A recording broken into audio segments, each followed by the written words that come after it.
మహబూబ్ నగర్ జిల్లా కేంద్రంలోని కన్యకా పరమేశ్వరి మాత ఆలయంలో ప్రతి ఏటా దేవి నవరాత్రి ఉత్సవాల సందర్భంగా కన్యకా పరమేశ్వరి మాతను వినూత్నంగా వివిధ రూపాలతో అలంకరించి ప్రత్యేక పూజలు చేయడం ఇక్కడి ఆనవాయితీగా వస్తుంది. మహాలక్ష్మి అలంకరణ రోజున అమ్మవారిని ఆలయాన్ని రూపాయల నోట్లతో అలంకరించడం ఇక్కడి సాంప్రదాయం. ఈసారి జరుగుతున్న నవరాత్రి ఉత్సవాలలో భాగంగా ఏకంగా 6,66,66,666 రూపాయల 66 పైసలతో అలంకరించి మరోసారి వార్తల్లోకి ఎక్కారు.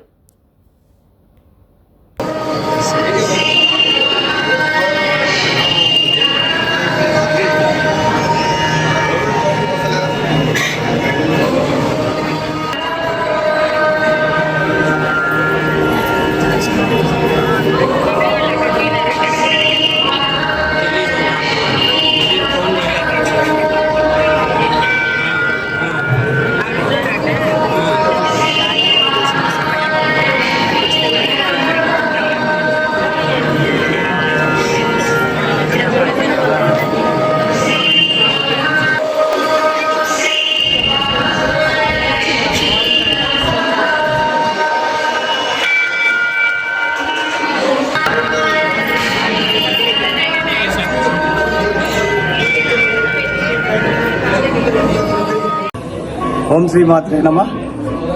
ఈరోజు అమ్మవారు లక్ష్మీదేవి రూపంలో మనకు దర్శనమిస్తున్నది.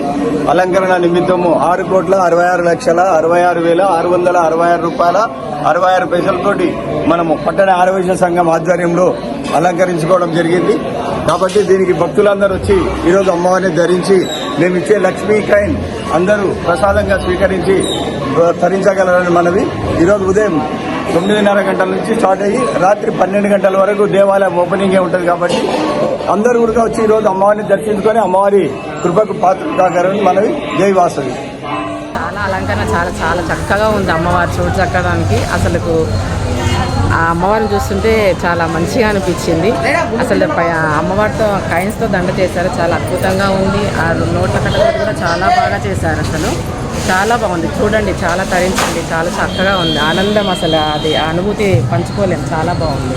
వాసవి కన్యక పరమేశ్వరి గుడిలో ఈరోజు అలంకరణ చేసిన లక్ష్మీదేవి అలంకరణలో 6,66,66,66,666 రూపాయల 66 పైసలతో అలంకరణ అద్భుతంగా చేశారు. అందులో పండుగగా ఉంది. చాలా అద్భుతంగా అలంకరించాడు. అమ్మవారిని చూస్తుంటే కన్నుల పండుగగా ఉంది. చాలా బాగా అనిపిస్తుంది. ఇట్లా సనాతన ధర్మాన్ని నిలబెట్టడానికి ఎంతోమంది దీని వెనుక ఛాయాశక్తులకు కృషి చేశారనిపిస్తుంది. ఇలాంటిది చేస్తూ ఉంటే సనాతన ధర్మం నిలబడుతుందని అనిపిస్తుంది. ఈ హిందువులు అందరూ కూడా వచ్చి ఇక్కడ దర్శనం చేసుకుంటే బాగుంటుందని. ఇటువంటిది ఎక్కడ కూడా ఉండదు. నేను తెలంగాణ ఆంధ్రప్రదేశ్లో మొట్టమొదటి ఆలయంలో ఇలాంటి అలంకరణ చూసిన. చాలా సంతోషం అనిపిస్తుంది. చాలా భక్తి పరవశంతో మునిగిపోయినాం. ఈరోజు నాకు చాలా మంచిగా అనిపించింది అమ్మవారు.